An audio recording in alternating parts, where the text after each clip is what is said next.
Hey everybody, I was out here. Boy, it's a beautiful day today.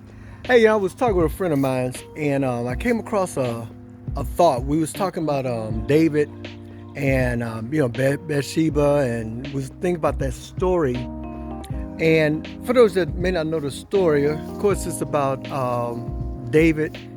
Uh, Instead of going to war one day, he decided to stay home, and he stayed home that day, and then later on that night, while everybody was sleeping, he got up because he was sleeping all day. He saw a woman bathing herself, and so he started looking at her, and she looked good, and so he inquired of who it was, and most of y'all know the story.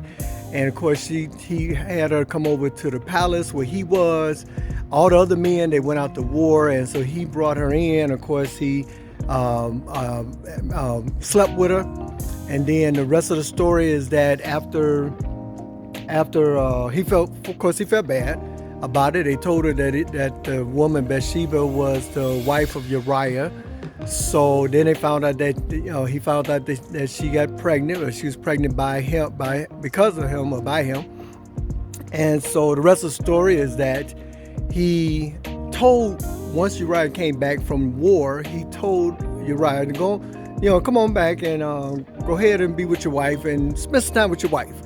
He was trying to cover up, of course. He was trying to get him to be with his wife, and then when the baby came along, he would think that it's his son or his baby, and not David's. Well, of course, Uriah, when he came back, he did the exact opposite. He did not go to his wife, and he stayed out in the tents along with all the other soldiers. And they even asked him. They said, "Uriah, how come you didn't go with go and spend time with your wife?" He said, "Well, I mean, my general is out here, and my king is out here, and everybody's out here. We're all out in battle. I'm not going to be selfish and just think about myself. I'm with the team. I'm with the soldiers. I'm with the army." And of course, the rest of the story is that David decided to go ahead and send Uriah to war and to have him be killed, so then later on he can have Bathsheba. But what I thought about it, I shared with the guys here. I said, the thing is about this is that David at that time was, of course, when he wanted to be with Bathsheba, he was being selfish. We get that. He saw the woman, he wanted the woman, and he had the woman come over, and he was being selfish, right? He was only thinking about himself. So here's the thing that dawned upon me. Because he was thinking about himself, when he went and approached Uriah, he said to him, he gave him counsel in the same selfish perspective that he was in. Now think about that for a minute. He wanted Uriah to go down and just, think about himself. He was trying to get Uriah to think about himself, because why? That's what he was thinking about. So the counsel that he gave to them was selfish counsel, because that's what his mindset was, in a selfish way. Well, Uriah hang around the other soldiers that thought about Israel and the Israel God and all together.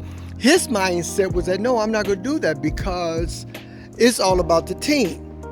And so it just made me think about that. There's times that we need to be careful before we offer advice to people. Let's make sure that we're thinking right, because we could be thinking selfishly and selfish, or just think about ourselves, and our counsel is going to come off that way as well. I remember there many times where you ever seen two guys or two women, and one is seeking advice, and the other will say, "Listen, this is what you should do, man. You should think about number one." The reason he's saying it, because that's what he always does. He think about number one. So the counsel he's going to give you is think about number one. So it just made me think about, we need to look in the mirror before we start talking to other people, giving them advice and share with them. Let's look in the mirror, make sure that our perspective is not a selfish perspective, because that's the kind of advice we're going to give. If If I'm just thinking about how I'm going to come out on top and then I offer advice, guess what my advice is going to be? How you can get on top. Because that's my thinking. And so it just made me think about that. And so I just want to share that with you. Look in the mirror and make sure your perspective is selfless, unselfish, God-oriented before we start offering advice.